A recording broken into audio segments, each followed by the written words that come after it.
Assalamualaikum warahmatullahi wabarakatuh teman-teman. Di hari yang cerah ini, aku akan mereview sebuah artikel guna untuk memenuhi salah satu tugas KPM tematik di IAIN Langsa.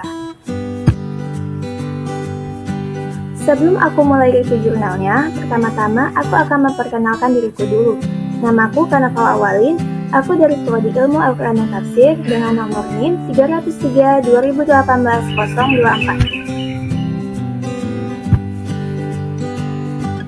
Judul artikel yang akan aku review adalah Perkembangan Tafsir di Indonesia pra kemerdekaan 1900 sampai 1945. Jurnal ini ditulis oleh Rifa Roifa, Rosan Anwar, dan Dadang Darmawan. Dipublikasikan oleh Al-Bayan, Jurnal Studi Al-Quran dan Tafsir, dengan nomor volume 2, nomor 1 pada Juni 2017 dengan total jumlah halaman sebanyak 16 halaman. Latar belakang penulisan jurnal ini adalah, pada paruh pertama abad ke-20, karya-karya tafsir mulai bermunculan dan berkembang pesat di Nusantara. Hal ini merupakan fenomena baru, karena pada abad-abad sebelumnya, karya-karya tafsir Nusantara sangat jarang ditemukan.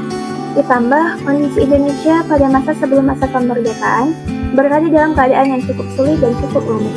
Kitab tafsir yang ditulis oleh para mufasir Indonesia pada saat itu berupaya membangkitkan semangat bangsa Indonesia untuk lepas dari penderitaan, walaupun hanya dengan pernyataan yang samar-samar.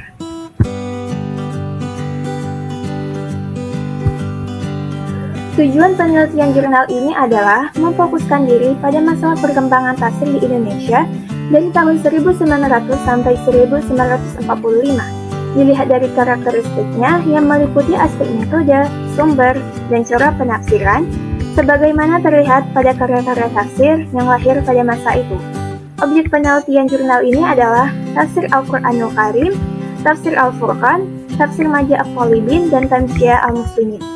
Untuk metode penelitiannya, jurnal ini menggunakan penelitian studi kepustakaan, yakni metode dengan mendapatkan keterangan dari buku-buku maupun literatur yang berhubungan dengan objek penelitian. Jurnal ini lebih bersifat deskriptif analitis dengan menggunakan pendekatan historis. Hasil penelitian dari jurnal ini adalah tafsir dari abad ke abad terus mengalami perkembangan. Hal tersebut dapat dilihat dari banyaknya karya tafsir yang dihasilkan, banyaknya struktur penulisan, banyaknya mufasir, serta dari hal spesifik mengenai karakteristik penafsiran seperti dari segi metode, sumber, dan corak penafsiran yang ada pada karya-karya tafsir tahun 1900 sampai 1945 di Indonesia pada masa pra-kemerdekaan. Adapun untuk karya tafsir yang ada dan yang telah ditulis di dalam jurnal ini, diantaranya yaitu Tafsir Al-Quranul Karim karya Mahmud Yunus, Tafsir Al-Furqan karya Ahmad Hasan, Tafsir Majah Al-Talibin, dan Tamsyiah Al-Muslimin, yang keduanya merupakan karya Ahmad Sanusi. 4 tafsir tersebut merupakan tafsir yang berada pada masa pra-kemerdekaan Indonesia. Sekarang kita akan membahas metodenya. Metode penafsiran yang digunakan pada tafsir Al-Quranul Karim, Al-Furqan, dan Majah Al-Talibin adalah metode ijmali, di mana penjelasan tafsirannya itu bersifat global atau umum. Uraiannya singkat padat dengan penjelasan yang mudah dipahami oleh pembaca. Sedangkan pada karya Ahmad Sanusi yaitu Tamsyiah Al-Muslimin adalah metode tahlili, yang mana dalam penafsirannya beliau memberikan penjelasan yang rinci dan menyentuh aspek lain seperti qiraah sab'ah dan lain-lain. Adapun untuk sumber penafsirannya, keempat karya tafsir ini seluruhnya menggunakan tafsir yang berpijak pada ijtihad mufasir, dengan kata lain menggunakan sumber bil ra'i, di mana penafsirannya itu banyak ditafsirkan oleh pemahaman dan pengetahuan mufasir dengan mengungkap isi kandungan yang ada pada ayat-ayat Al-Quran. Namun, pada dasarnya, semua karya-karya tafsir itu tetap menuliskan sumber-sumber lain, seperti ayat-ayat lainnya yang mendukung pada penafsiran yang dijelaskan, hadis-hadis Nabi, keterangan sahabat dan tabi'in, terdapat ulama dan mufasir lain sebagai dukungan dalam memperkuat tafsirannya. Adapun untuk coraknya, tafsir Al-Quranul Karim karya Mahmud Yunus dan tafsir Tamsyiah Al-Muslimin karya Ahmad Sanusi menggunakan corak adabi ijtimai. di mana dilihat dari penafsirannya itu banyak uraian yang dikaitkan dengan apa yang terjadi pada kejadian sosial kemasyarakatan yang sedang terjadi pada masa itu. Pada tafsir Al-Furqan, coraknya lebih ke corak lughawi, sebab Hasan ketika menjelaskan makna tata kebahasaan senantiasa dengan lebih detail. Adapun pada tafsir Maja' At-Thalibin tidak ada corak yang dominan. Ada kalanya Sanusi menafsirkan ayat yang berhubungan dengan masalah fikih, kalam, atau sufi. Ini menunjukkan bahwa coraknya bersifat umum.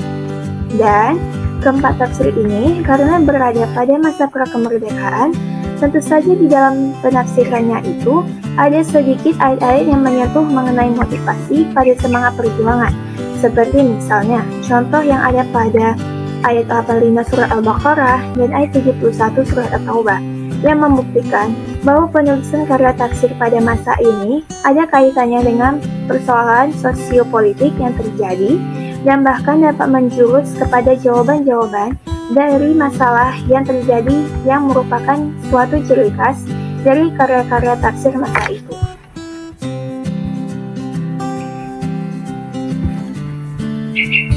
Kelebihan dan kelemahan jurnal.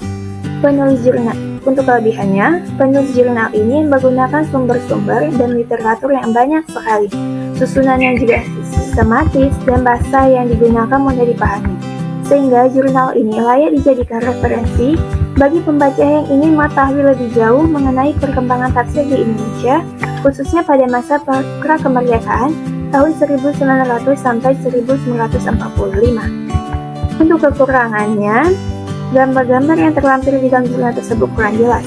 Jadi alangkah baiknya untuk kedepannya gambar-gambarnya lebih diperjelas lagi agar pembaca dapat lebih jelas melihat gambar-gambar tafsir yang ada pada masa prakemerdekaan Indonesia.